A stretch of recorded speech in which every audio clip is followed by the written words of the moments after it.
What if the Egyptian would be in the Ludus? How would he be? What kind of a person would he become?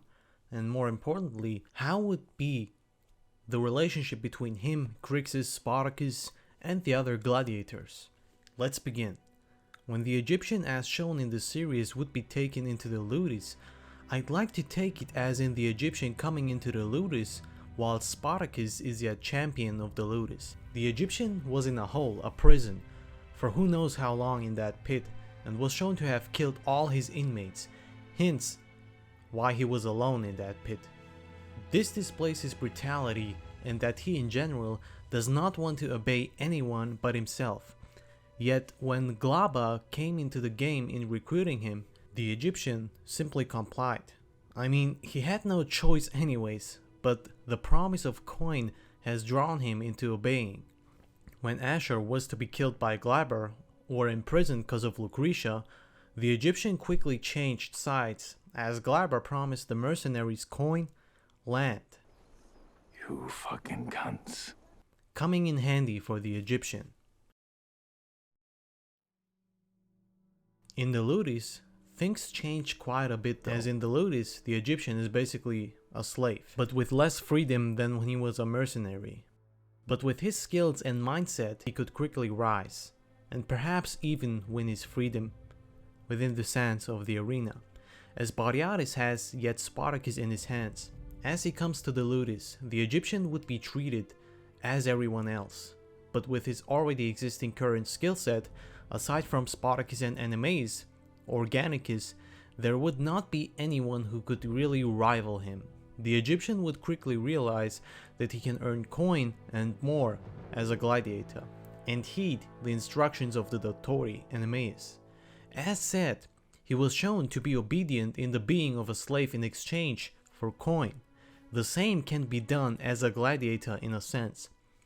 Taken into perspective, if Crixus and the other gladiators would want to treat the Egyptian as a new recruit, they would not be able to rival him in combat, so I don't think it would be that way. Though, a prime Crixus with a shield could rival the Egyptian. The Egyptian would at first surely be solo and skeptical, and he has that fearsome appearance. Imagine like Barca trying to treat the Egyptian as a new recruit. That would be a funny thing to see actually.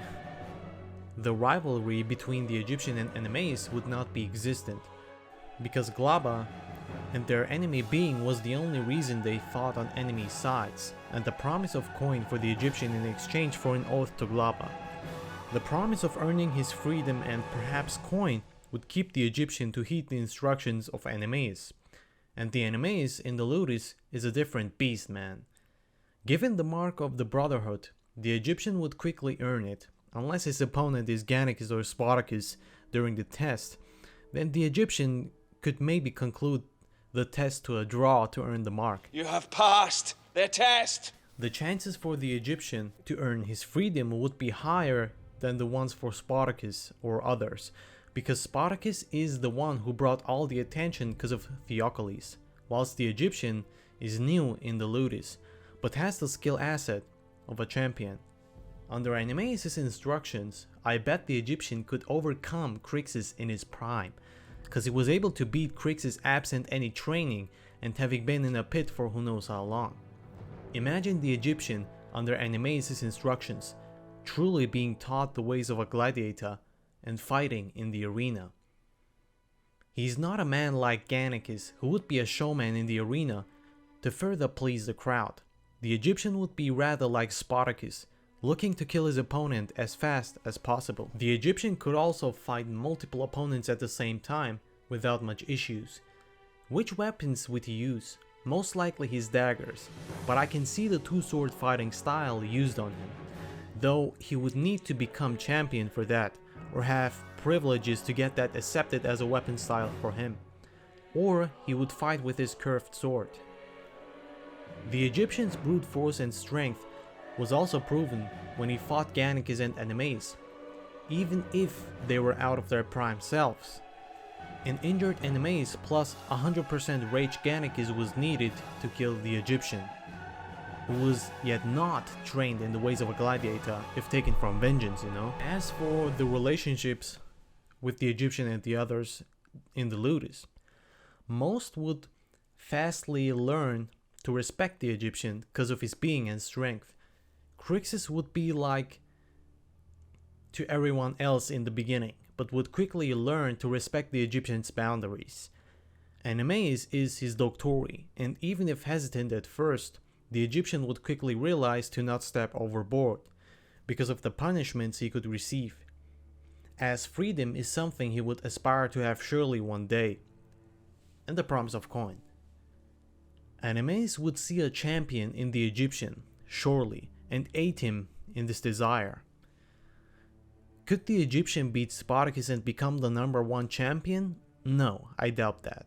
Even if the Egyptian is fully trained, I don't see him winning against a full-blown Spartacus, but the chance still exists. Barca, Rascus, Varro, and all the others would also be his companions after some time, I guess. We saw some companionship in between the mercenaries in Vengeance as they sat with Ash and probably were together in their off time too. So why should the Egyptian not be able to make friends in the Ludus, right? He's a man to kill his opponents as fast as he can. But even with his perception, the Egyptian would quickly gain in fame and coin in favor of the crowd. With time, he would surely respect Spartacus and his ambitions. And given he became champion after or beside Spartacus in a way, or the second champion, would the outcome of things have changed story-wise? No, not really.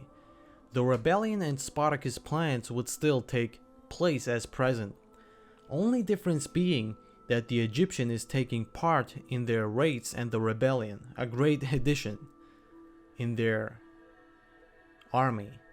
Animes would not have died though, as no Egyptian equals no fight in between them. So that's another great bonus which you can add. So the conclusion is the Egyptian would be hesitant at first, but the promise of coin and one day perhaps freedom would keep the Egyptian going as a gladiator. Until one day the rebellion breaks out and the Egyptian aids Spartacus and his men in their raids and everything else that follow. And Animes would be alive.